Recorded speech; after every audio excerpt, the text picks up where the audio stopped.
penser à rien, de dormir, de ne pas entendre pianoter, de ne pas entendre parler du prophète, ni des élections, ni de Rome, ni de Monsieur Proudhon, de regarder à travers la fumée d'un cigare le monde s'écrouler, d'être bête comme 18 représentants.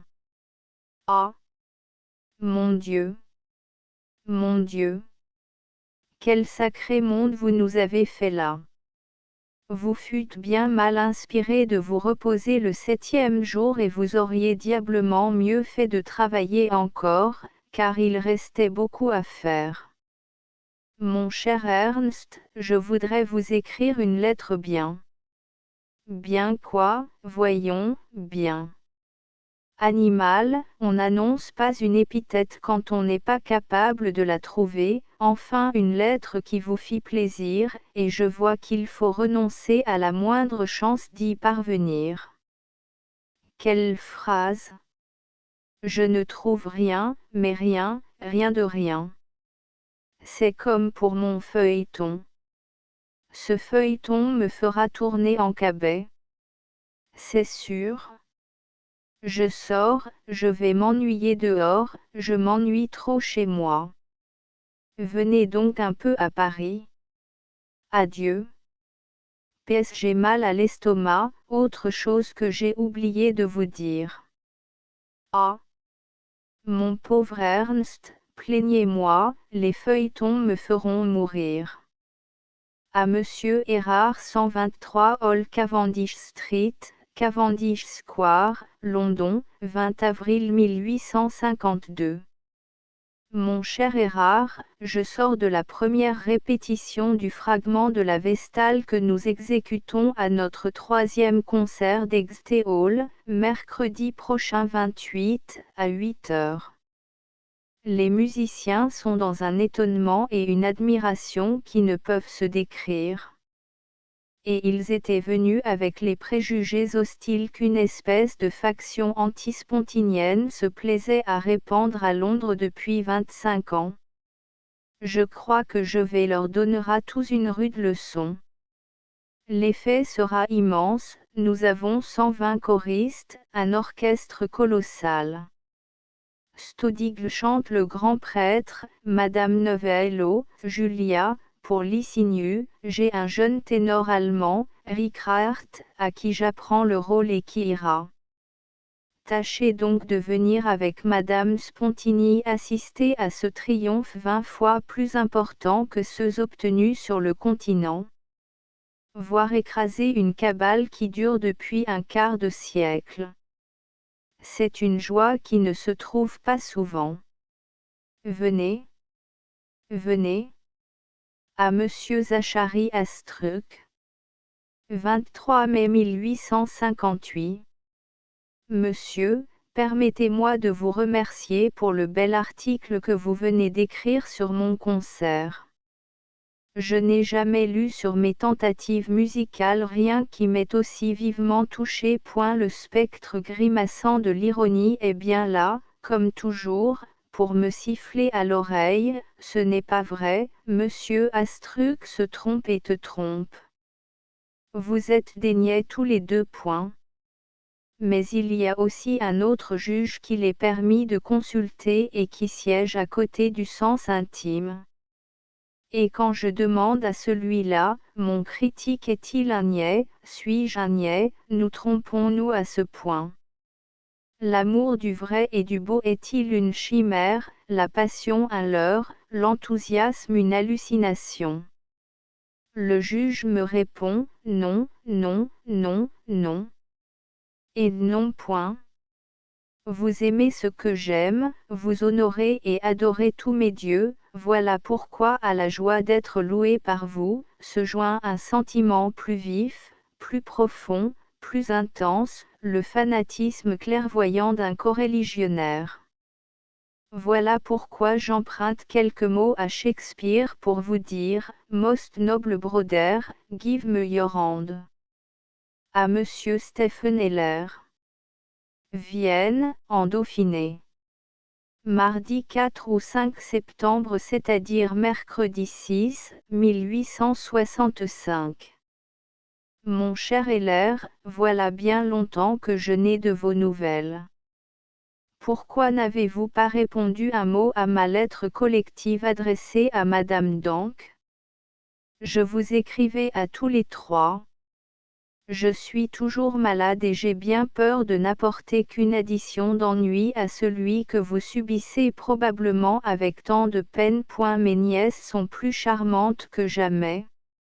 Nous lisons beaucoup, elles comprennent tout admirablement et rapidement.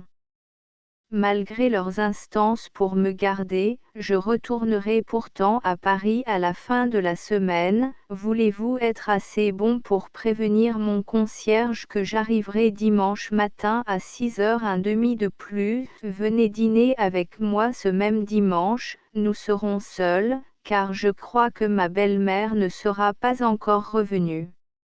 Dans tous les cas, si vous venez, faites-le savoir à Caroline, pour qu'elle nous fasse à dîner.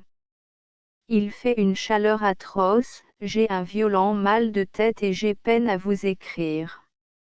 J'ai reçu, il y a 4 jours, de Genève une lettre qui m'a fait un bien infini et m'a rendu à peu près raisonnable. Il serait bien temps que cela fût et que je puisse vivre de la vie qui m'est propre, sans pourtant souffrir si cruellement de ma lutte insensée contre l'impossible. Cela viendra votre amitié aidant. Avez-vous composé quelque chose? Vous me direz cela et de quelle manière vous avez tué ce brigand de temps qui nous tue si lâchement. Adieu, adieu, à dimanche.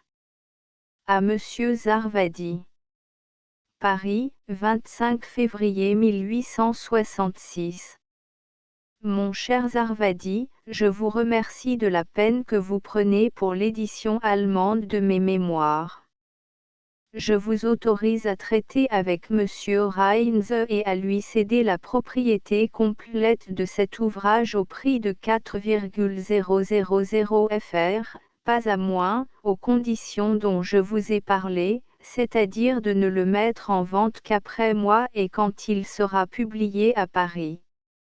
Messieurs Heller et Dank ont rejeté bien loin la tâche de traducteur pour la somme de 500 fr, en conséquence si vous pouviez vous en charger ce serait au mieux. Mais je tiens à ce que cela soit fait à Paris sous vos yeux. Tenez-moi au courant de ce que vous aurez stipulé avec Monsieur Reinze à Leipzig, mais écrivez un peu plus lisablement car, malgré tous mes efforts, il y a bien des lignes de votre lettre qu'il m'a été impossible de déchiffrer. Le concerto de Kreutzer marche bien, nous avons déjà fait 4 répétitions partielles. Madame Massard a invité Mademoiselle Zarvadi, qui nous fait espérer qu'elle viendra. PS. Je ne puis pas vous signaler toutes les parties du livre qui ont paru dans les journaux, le nombre en est trop considérable. En tout cas, ce qui regarde mon histoire intime n'a jamais paru et le reste a été considérablement augmenté. À Monsieur Holmes 124. Saint-Pétersbourg, 1er février 1868.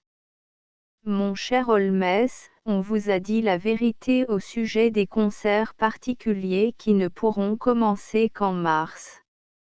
Je donne le dernier qui m'est confié au conservatoire dans quelques jours.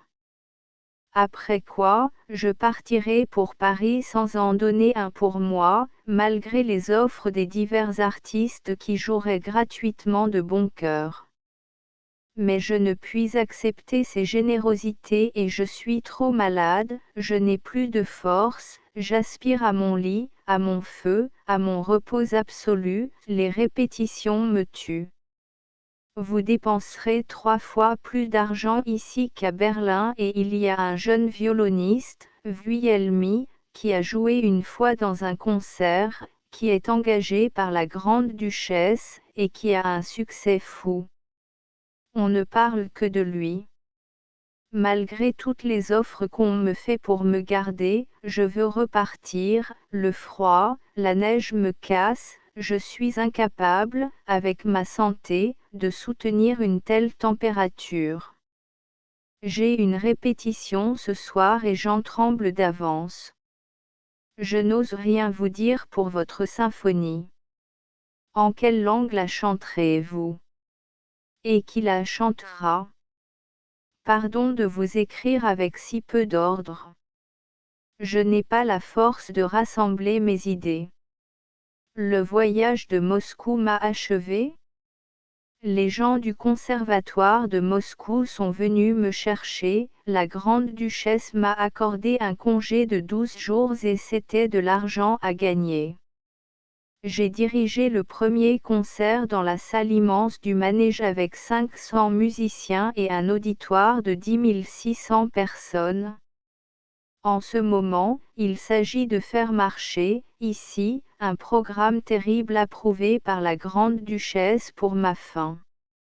Le concert qu'on m'eût fait donner pour moi au mois de mars m'eût retenu ici plus d'un mois, j'aime mieux sacrifier 8000 francs et m'en retourner tout de suite.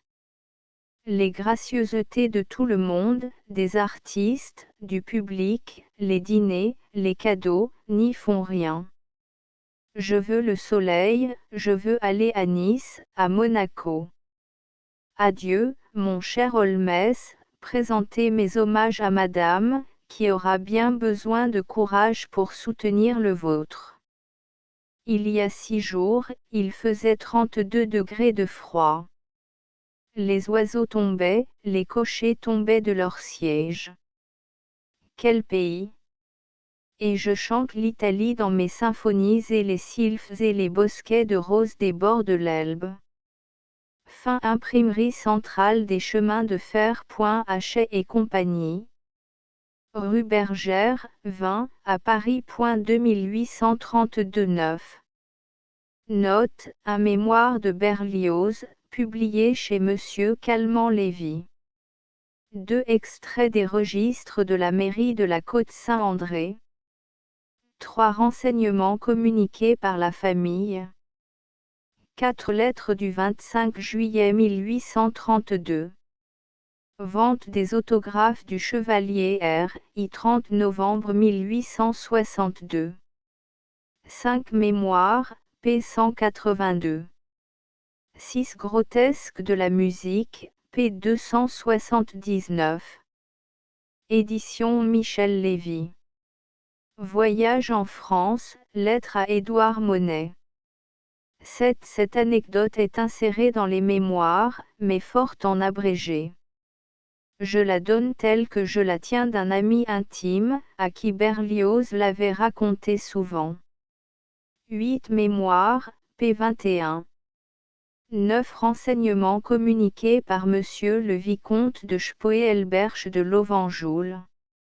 10 mémoires, p. 37. 11 cahiers des dépenses de Berlioz, manuscrits autographes communiqués par Madame Danck. 12 lettres autographes, vendues par Monsieur Laverdet, 30 mars, 1863. 13 voir la lettre XXV adressée à Liszt. 14 correspondances de Mendelssohn, traduites par Monsieur A. Roland, p. 127. 15 voir la lettre Tecvie de notre recueil. 16 collections de Monsieur le baron de Trailmant. 17 lettres communiquées par Monsieur Alexis Berchtold. 18 mémoires, p. 190, et lettres à son fils. 19 voir la Gazette musicale, Passim, aux nouvelles de la semaine. 20 Gazette musicale, année 1835, p. 23. 21 Le journal La Caricature. Numéro du 16 mai 1841. 22 Gazette musicale, 26 janvier 1834. 23 Amio Caro Amico, Beethoven Estinto, non serace Berlioz che potes farlo revivere, ed io che Augustalo le vostre divine compositioni, degno di ingenio qual siete, Credo mio dovro di pregarvi a valeur accetar in segno del mio omaggio 20.000 franchi I quellicis saranno rimessi dal signor baron de Rothschild, dopo che gli avrut presentato l'accusa. Credetemi sempre, il vostro affezionatissimo amico. Niccolo Paganini. Parigi, le 18 décembre 1838. 24 Gazette musicale, année 1838. 25 Gazette musicale, année 1836, p. 73. 26 Gazette musicale, p. 39, année 1836. 27 Gazette musicale, année 1838, p. 242. 28 Ibid, p. 275. 29 Gazette musicale, année 1842, p. 86. 30 Ibid, année 1843, p. 169. 31 Ibid, p. 115. 32 Collection de Madame Vieweg de Brunswick. Ce billet a été reproduit dans la nouvelle édition de l'ouvrage du Dr Noll, Musique briefée, p. 74, Leipzig, Dender et Humblot, 1873. 33 Gazette musicale, année 1843, p. 348. 34 Gazette musicale, année 1844, p. 167. 35 Ibid, année 1840, p. 179. 36 Ibid, année 1845, p. 411. 37 Gazette musicale, année 1847, p. 294. 38 Ibid, p. 403. 39 Gazette musicale, année 1848, p. 58. 40 Voici la distribution des personnages, la Sainte Vierge, Madame May. Saint-Joseph, Monsieur May. Hérode, De Passio. Père de famille, Bataille. Un récitant, Jourdan. Un centenier, Chaperon. Polydorus, Monsieur Noir. Le trio des flûtes était joué par messieurs Bruno, Magnier et Prumier. 41 Gazette musicale, année 1855, p. 171. 42 Lettres à Monsieur Auguste Morel, datée de Francfort. 43 Gazette musicale, année 1857, p. 286. 44 Renseignements communiqués par Monsieur Édouard Alexandre. 45 Gazette musicale, année 1856, p. 202. 46 Renseignements fournis par Madame d'Ortigue. 47 Lettres de Monsieur H.G. Amery à l'auteur de la notice. 48 Lettres à son fils, du 7 septembre, sans autre mention. 49 Lettres inédites à son fils, datées de Bade, 23 août. 50 Lettres du 13 novembre 1865. 51 Lettres inédites. 52 Anecdotes racontées par Berlioz lui-même à l'auteur de cette biographie.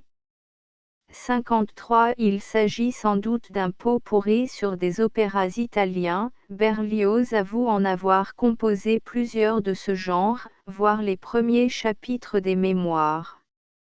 Cette lettre a été publiée dans le Musicianat de Monsieur Wekerlin. 54 La date de cette lettre est assez difficile à préciser.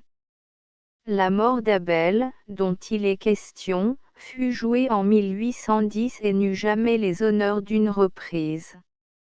Sans doute, Berlioz avait entendu seulement quelques fragments de cet opéra. comme il signe sa lettre, H. Berlioz, élève de Le Sueur, et qu'il entra dans la classe de ce maître en 1826 pour y rester jusqu'en 1828, on ne peut guère assigner au curieux document que nous reproduisons qu'une date approximative. 55 La revue musicale, dirigée par M. Féty, n'avait pas encore opéré sa fusion avec la Gazette musicale de Schlesinger, fondée, comme nous l'avons dit dans la notice, en 1834. 56 Le ballet de Faust sur un livret de M. Bohin, voir la notice 57 Robert le Diable, dont la première représentation eut lieu le 21 novembre de la même année. 58 M. Gounet est le poète qui a traduit en vers français les paroles de Thomas More sur lesquelles Berlioz a écrit de la musique. 59 La romance de la captive. 60 Tout ce qui suit est relatif au mariage de Berlioz avec mademoiselle Henriette Smithson, qu'il épousa dans le courant de l'année 1833. 61 Ce projet n'a été exécuté que 29 ans plus tard. Béatrice et Bénédicte, opéra joué à Bade en 1862, est écrit sur la comédie de Shakespeare Mushado Abu Nassim. 62 Cette représentation fut désastreuse, Madame Dorval eut tout le succès, et l'infortunée Harriet Smithson put se convaincre que le public parisien ne s'intéressait plus à elle. 63 L'opéra de Benvenuto Cellini. 64 Cette brochure, adressée par Spontini aux membres de la Chambre des députés, fut discutée en séance publique. Monsieur Monnier de la Ciserane en soutint les conclusions, qui furent rejetées après un discours de Monsieur Teixeira. 65 Rossini habitait alors Bologne. 66 La Vendetta, opéra en 3 actes, qui n'eut qu'un petit nombre de représentations. 67 Mademoiselle de Belle-Île. 68 On remarquera que, malgré l'hostilité avouée de Mendelssohn, Berlioz a toujours rendu justice à cet admirable musicien et qu'aucun mauvais procédé n'a pu le faire changer d'avis à cet égard. 69 Violoncelliste à l'opéra. 70 Collection de Madame Vieweg, de Brunswick. 71 Célèbre compositeur russe, auteur de l'opéra « La vie pour le tsar » de Rouslan et Liaumila, de nombreuses romances, etc. 72 Publié dans le livre de M. Wekerlin. Musiciana. Paris, 1877. 73 La première audition de Moïse au Sinaï, oratorio de Félicien David, exécuté à l'Opéra, le 21 mars 1846. 74 Cette affaire est racontée en entier. Chapitre LVI des Mémoires, nous y renvoyons le lecteur, ainsi qu'à la lettre de messieurs Duponchel et Roqueplan, publiée dans notre notice. 75 Monsieur Tajan Roger faisait partie de l'orchestre du Théâtre impérial de Saint-Pétersbourg. 76 Nous ne garantissons pas l'authenticité de l'anecdote, qui ressemble fort à un cancan musical.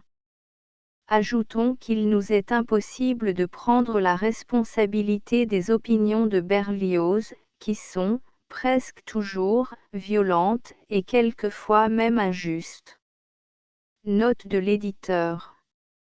77 Jérusalem, opéra représenté en novembre 1847 à l'Académie royale de musique de Paris. 78 Auteur de l'hymne national russe, directeur pendant 25 ans de la chapelle impériale des chantres de la cour à Saint-Pétersbourg, violoniste distingué, auteur de l'opéra d'Ondine dont il est parlé dans la lettre. Cet opéra fut représenté pour la première fois à Vienne en 1846 en langue allemande et en langue russe à Saint-Pétersbourg en 1848.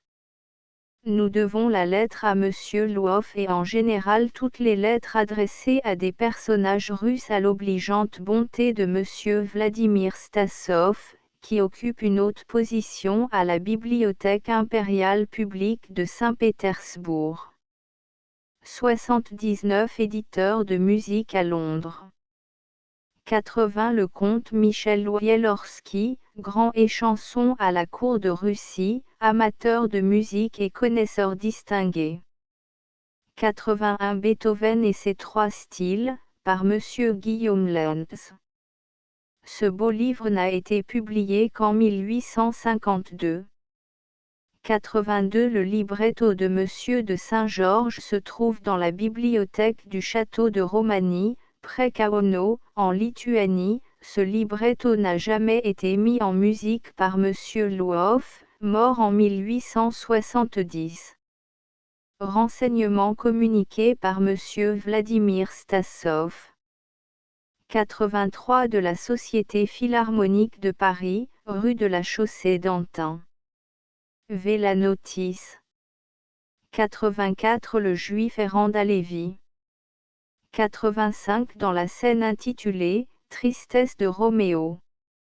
86 L'excellent ouvrage dont il est question ici a pour titre « De quelques points des sciences dans l'Antiquité, physique, métrique, musique ». À plusieurs reprises, H. Berlioz est revenu à la charge, la métrique, la poésie et la musique des anciens l'intéressaient vivement, il songeait à ses Troyens. Quelques années après cette première lettre, il écrirait à Monsieur B. Julien, père de Monsieur Hatt. Julien, le jeune et savant critique auquel on doit déjà tant de travaux, tels que la cour et l'opéra sous Louis XVI, airs variés, etc., malgré vos efforts, j'ai bien peur que la France ne reste barbare et que le sens harmonique des langues anciennes ne lui reste interdit.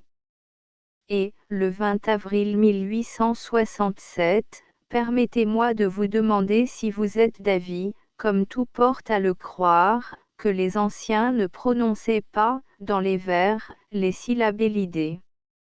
J'espérais trouver dans votre livre excellent un chapitre spécial sur ce sujet et je n'y trouve que l'exemple de l'élision d'une fin de vers l'acertosque, avec le début d'un autre, exui, vous ne dites pas qu'on prononça membror artu, mainorsa, et sans cela pourtant il n'y a point d'élision et le vers a deux syllabes de trop point. 87 Berlioz venait de perdre sa première femme, Henriette Smithson, mère de Louis Berlioz. 88 Analyse de la damnation de Faust dans la Gazette musicale. 89 Monsieur Tajan Roger habitait alors la Nouvelle-Orléans. 90 du Te Deum. 91 Le père de l'excellent pianiste, Théodore Ritter et de mademoiselle Cécile Ritter, la famille Bennet est d'origine marseillaise. 92 Après la représentation de Médée, avec madame Ristori. 93 Auteur des ouvrages, de la musique religieuse et de la connaissance pratique des grandes orgues, au Collège de la Paix, à Namur. 94 La partition des Troyens. 95 Berlioz n'en était encore qu'à la première partie de son opéra, La prise de Troie, c'est-à-dire celle qui n'a jamais été jouée et que nous ne connaissons pas. 96 Monsieur Auguste Morel souffrait d'une maladie Dieu. 97 Chacun sait que ce n'est pas un Romain, mais Archias, tyran de Thèbes, qui prononça cette fameuse phrase, au milieu d'un repas. Nous avons cru, par excès de scrupule peut-être, devoir respecter le lapsus calami de Berlioz. 98 Pescudo, dont il est question dans la notice. 99 Monsieur Alexis Berchtold, dont il a déjà été question plusieurs fois. 100 Berlioz, comme on l'a vu par les lettres précédentes, était préoccupé au sujet de son fils, et Monsieur Morel l'avait rassuré en lui apprenant l'arrivée à Marseille du navire sur lequel était Louis Berlioz. 101 Sa seconde femme. 102 Roméo et Juliette de Bellini, traduit en français par Monsieur Nout pour les débuts de Madame Westphalie et joué à l'opéra le 7 septembre 1859. 103 Monsieur Walewski. 104 Écrite le lendemain de la première représentation du Tannhäuser. 105 Berlioz venait de perdre sa seconde femme décédée à Saint-Germain-en-Laye. 106 C'était Monsieur Édouard Monet qui écrivait sous ce pseudonyme dans la Gazette musicale. Il avait fait un article très bienveillant sur le livre intitulé À travers champs. L'apostrophe de Berlioz l'émut beaucoup, il chercha vainement le mot à double détente qui avait excité les susceptibilités de son ami, il ne le trouva pas. Nous l'avons cherché, nous aussi, ce mot terrible, nous ne l'avons pas découvert non plus. 107 Il s'agit de la première représentation de l'opéra de Béatrice et Bénédicte. 108 Les Troyens. 109 Monsieur Alwoff était devenu sourd. 110 Communiqué par Monsieur Bouscatel, d'Auxerre.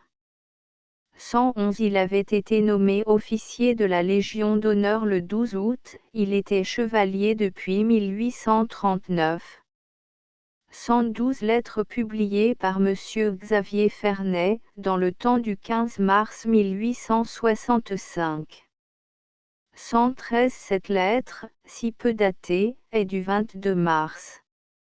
114 Pour l'intelligence de cette lettre énigmatique, nous sommes obligés de renvoyer le lecteur au dernier chapitre des Mémoires où toutes les explications nécessaires lui seront données.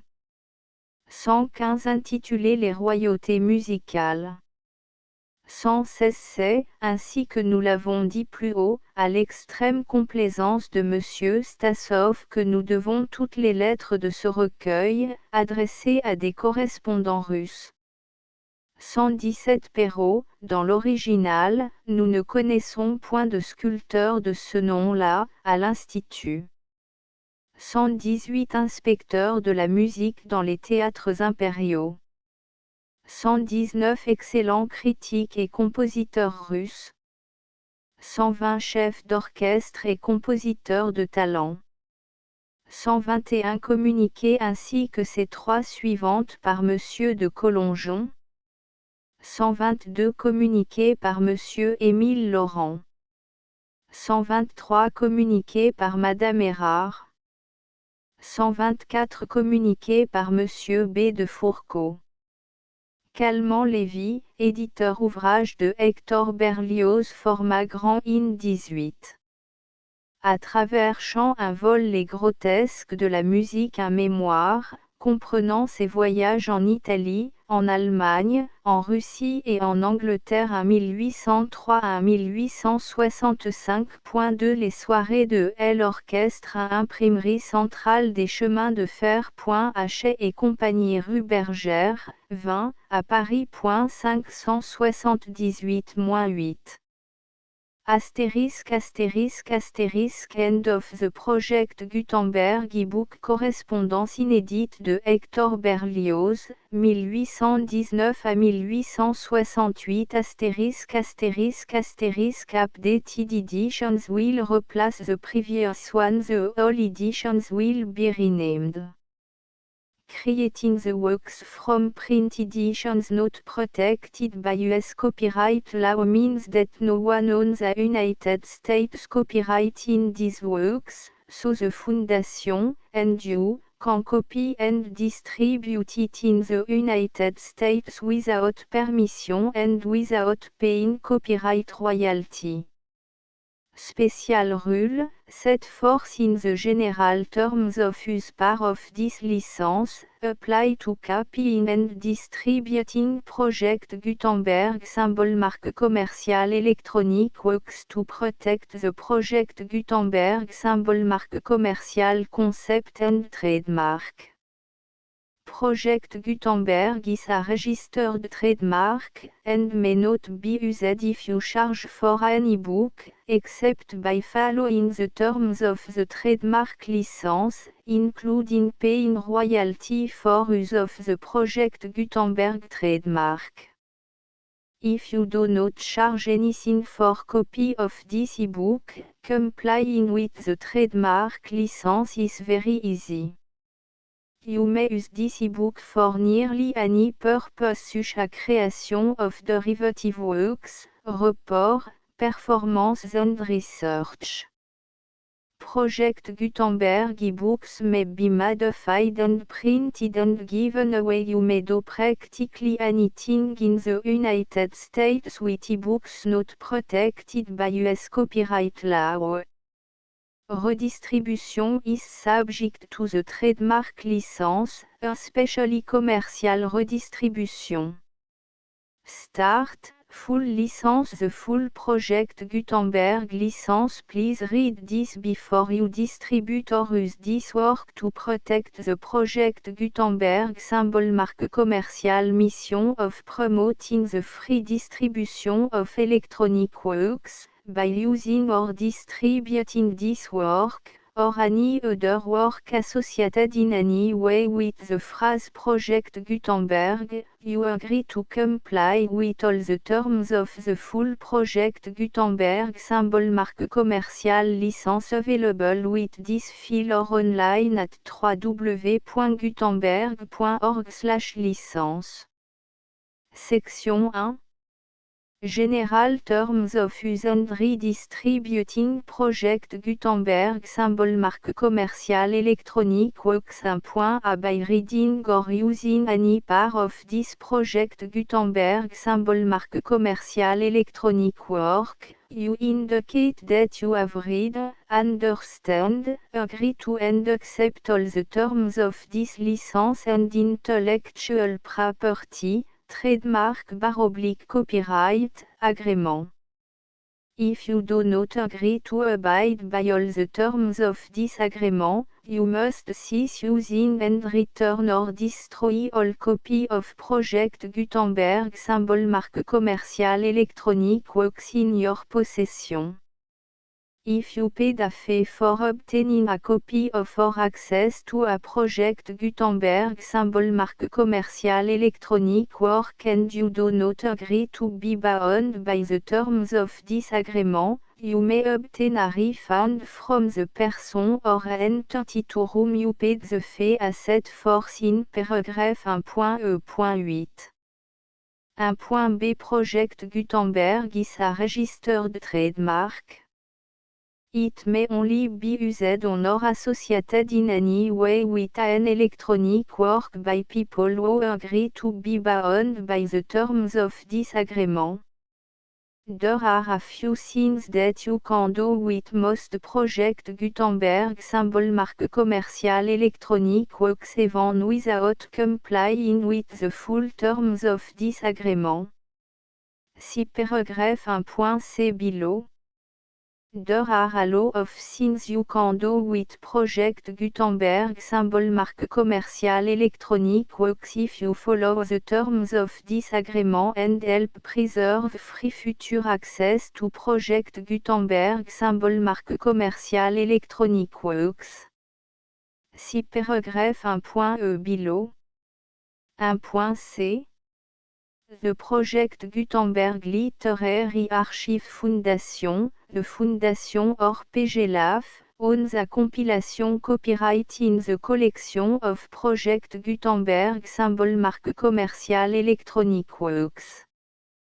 Nearly all the individual works in the collection are in the public domain in the United States.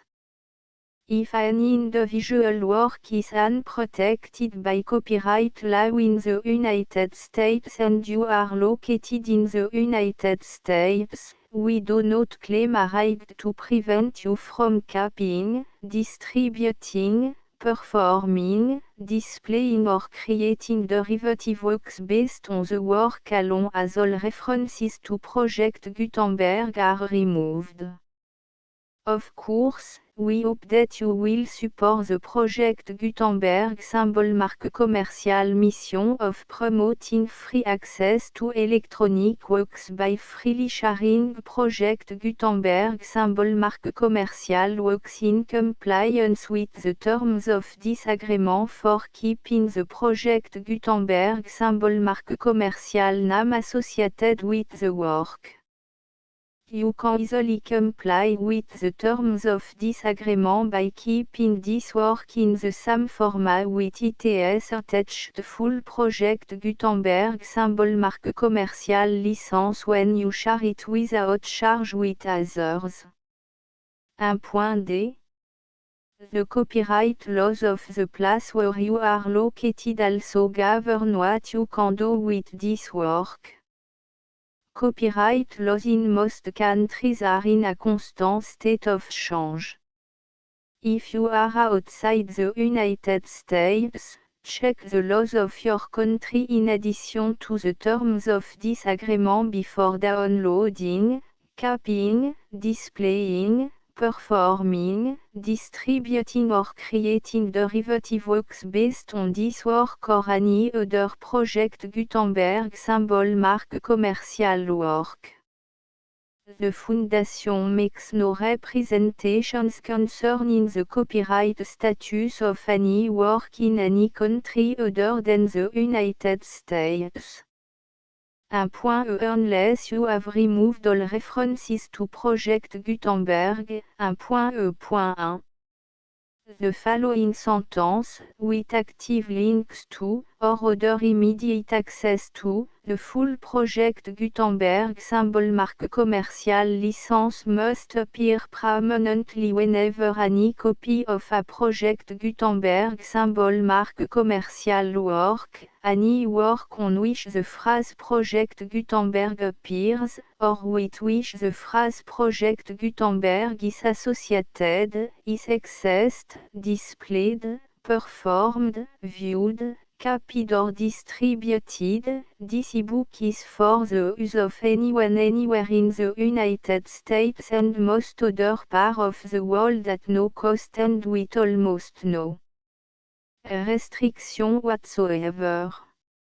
You may copy it, give it away or reuse it under the terms of the Project Gutenberg license included with this ebook or online at www.gutenberg.org. If you are not located in the United States, you will have to check the laws of the country where you are located before using this ebook. 1.e.2 If an individual Project Gutenberg symbol marque commercial electronic work is derived from texts not protected by US copyright law, does not contain a notice indicating that it is posted with permission of the copyright holder, the work can be copied and distributed to anyone in the United States without paying any fees or charge. If you are redistributing or providing access to a work with the phrase Project Gutenberg associated with or appearing on the work, you must comply either with the requirements of paragraphs 1.e.1 through 1.e.7 or obtain permission for the use of the work and the Project Gutenberg symbol marque commercial trademark as set forth in paragraphs 1.e.8 or 1.e.9. 1.e.3 If an individual project Gutenberg symbol marque commercial electronic work is posted with the permission of the copyright holder, your use and distribution must comply with both paragraphs 1.e.1 through 1.e.7 and any additional terms imposed by the copyright holder. Additional terms will be linked to the project Gutenberg symbol marque commercial license for all works posted with the permission of the copyright holder found at the beginning of this work.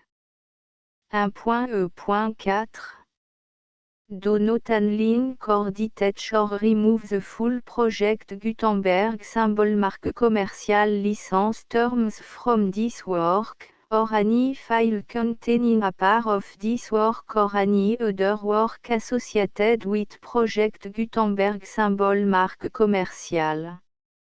1.e.5 Do not copy, display, perform, distribute or redistribute this electronic work, or any part of this electronic work, without permanently displaying the sentence set forth in paragraph 1.e.1 with active links or immediate access to the full terms of the project Gutenberg symbol marque commercial license. 1.e.6 You may convert to and distribute this work in any binary, compressed, marked up, non-proprietary or proprietary form, including any word processing or hypertext form. However, if you provide access to or distribute copy of a project Gutenberg symbol marque commercial work in a format other than plain vanilla ASCII or other format used in the official version posted on the official project Gutenberg symbol marque commercial website, www.gutenberg.org you must, at no additional cost, fee or expense to the user, provide a copy, a means of exporting a copy, or a means of obtaining a copy upon request, of the work in its original plain vanilla ASCII or other form. Any alternate format must include the full project Gutenberg symbol marque commercial license as specified in paragraph 1.e.1. 1.e.7 Do not charge a fee for access to, viewing, displaying, performing, copying or distributing any project Gutenberg symbol marque commercial works unless you comply with paragraph 1.e.8 or 1.e.9. 1.e.8 You may charge a reasonable fee for copy of or providing access to or distributing project Gutenberg symbol marque commercial electronic works provided that you pay a royalty fee of 20% of the gross profit you derive from the use of project Gutenberg symbol marque commercial works calculated using the method you already use to calculate your applicable tax. The fee is owed to the owner of the project Gutenberg symbol marque commercial trademark, BU et HAS agreed to donate royalty under this paragraph to the project Gutenberg Literary Archive Foundation. Royalty payment must be paid within 60 days following each date on which you prepare, or are legally required to prepare, your periodic tax returns. Royalty payment should be clearly marked association to the project Gutenberg Literary Archive Foundation at the address specified in section 4, Information about donation to the project Gutenberg Literary Archive Foundation. You provide a full refund of any money paid by a user who notifies you in writing, or by email, within 30 days of receipt that et does not agree to the terms of the full project Gutenberg symbol marque commercial license. You must require such a user to return or destroy all copy of the works possessed in a physical medium and discontinue all use of and all access to other copy of Project Gutenberg symbol mark commercial works. You provide, in accordance with paragraph 1.f.3, a full refund of any money paid for a work or a replacement copy, if a defect in the electronic work is discovered and reported to you within 90 days of receipt of the work. You comply with all other terms of this agreement for free distribution of Project Gutenberg symbol mark commercial works.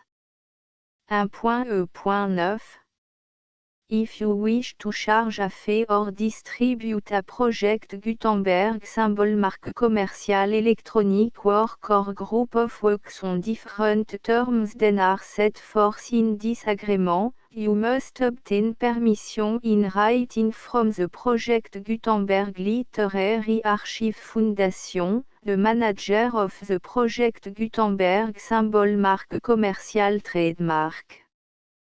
Contact the Foundation à cette force in section 3 below.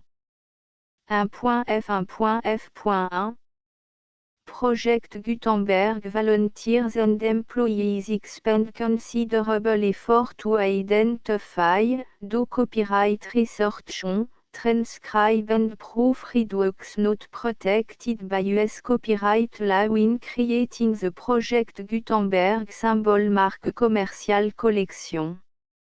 Despite these efforts, Project Gutenberg symbol mark commercial electronic works, and the medium on which they may be stored, may contain defects such as, but not limited to, incomplete, inaccurate or corrupt data, transcription errors, a copyright or other intellectual property infringement, a defective or damaged disk or other medium, a computer virus, or computer code that damage or cannot be read by your equipment.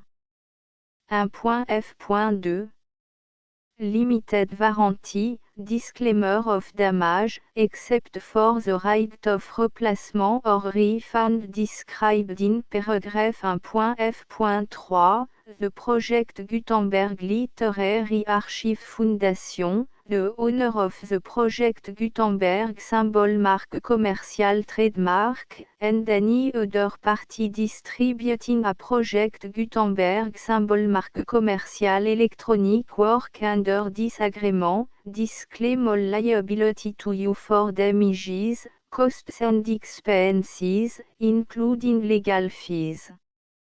You agree that you have no remedy for negligence, strict liability, breach of warranty or breach of contract except those provided in paragraph 1.f.3. You agree that the Foundation, the trademark owner, and any distributor under this agreement will not be liable to you for actual, direct, indirect, consequential, punitive or incidental damages even if you give notice of the possibility of such damage. 1.f.3 Limited right of replacement or refund, if you discover a defect in this electronic work within 90 days of receiving it, you can receive a refund of the money, if any, you paid for it by sending a written explanation to the person you received the work from. If you received the work on a physical medium, you must return the medium with your written explanation. The person or entity that provided you with the defective work may elect to provide a replacement copy in lieu of a refund. If you received the work electronically, the person or entity providing it to you may choose to give you a second opportunity to receive the work electronically in lieu of a refund.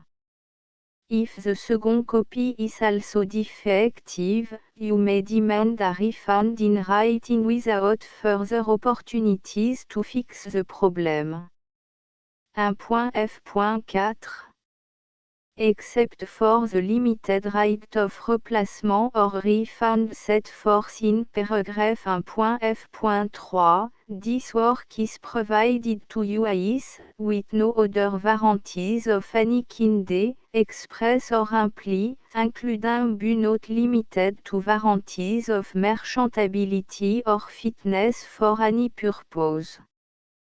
1.f.5 Some states do not allow disclaimers of certain implied warranties or the exclusion or limitation of certain type of damages.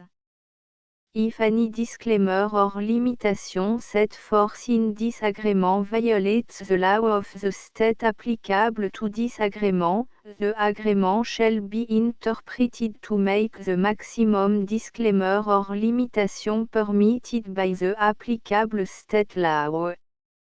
The invalidity or unenforceability of any provision of this agreement shall not void the remaining provision. 1.f.6 Indemnity, you agree to indemnify and hold the foundation, the trademark owner, any agent or employee of the foundation, anyone providing copy of Project Gutenberg symbol marque commercial electronic works in accordance with this agreement, and any volunteers associated with the production, promotion and distribution of Project Gutenberg symbol marque commercial electronic works, harmless from all liability, costs and expenses, including legal fees, that arise directly or indirectly from any of the following which you do or cause to occur. A. Distribution of this or any Project Gutenberg symbol marque commercial work. B. Alteration, modification, or addition or deletions to any Project Gutenberg symbol marque commercial work. And C. Any defective cause. Section 2. Information about the mission of Project Gutenberg symbol marque commercial. Project Gutenberg symbol marque commercial is synonymous with the free distribution of electronic works in format readable by the widest variety of computer including obsolete, old, middle-aged and new computer. It exists because of the effort of hundreds of volunteers and donations from people in all walks of life. Volunteers and financial support to provide volunteers with the assistance they need are critical to reaching Project Gutenberg symbol marque commercial's goals and ensuring that the Project Gutenberg symbol marque commercial collection will remain freely available for generations to come. In 2001, the Project Gutenberg Literary Archive Foundation was created to provide a secure and permanent future for Project Gutenberg symbol marque commercial and future generations. To learn more about the Project Gutenberg Literary Archive Foundation and how your efforts and donations can help, see section 3 and 4 and the Foundation information page at www.gutenberg.org. Section 3. Information about the Project Gutenberg Literary Archive Foundation. The Project Gutenberg Literary Archive Foundation is a non-profit 501(c)(3) educational corporation organized under the laws of the state of Mississippi and granted tax-exempt status by the Internal Revenue Service. The Foundation SEIN or Federal Tax Identification Number is 64 à 6 221 541. Contribution to the project Gutenberg Literary Archive Foundation are tax deductible to the full extent permitted by US federal laws and your state's laws. The Foundation's business office is located at 809 North 1500 West, Salt Lake City, U84116, 801, 596 à 1887. Email contact links and up-to-date contact information can be found at the Foundation's website and official page at www.gutenberg.org/contact section 4. Information about donation to the project Gutenberg Literary Archive Foundation. Project Gutenberg symbol marque commercial depends upon and cannot survive without widespread public support and donation to carry out its mission of increasing the number of public domain and licensed works that can be freely distributed in machine-readable form accessible by the widest array of equipment including outdated equipment.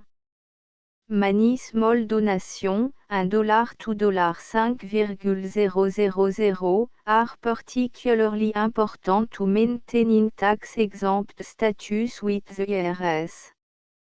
The Foundation is committed to complying with the laws regulating charities and charitable donations in all 50 states of the United States. Compliance requirements are not uniform and it takes a considerable effort, much paperwork and money fees to meet and keep up with these requirements. We do not solicit donations in locations where we have not received written confirmation of compliance. To send donation or determine the status of compliance for any particular state, visit www.gutenberg.org/donate.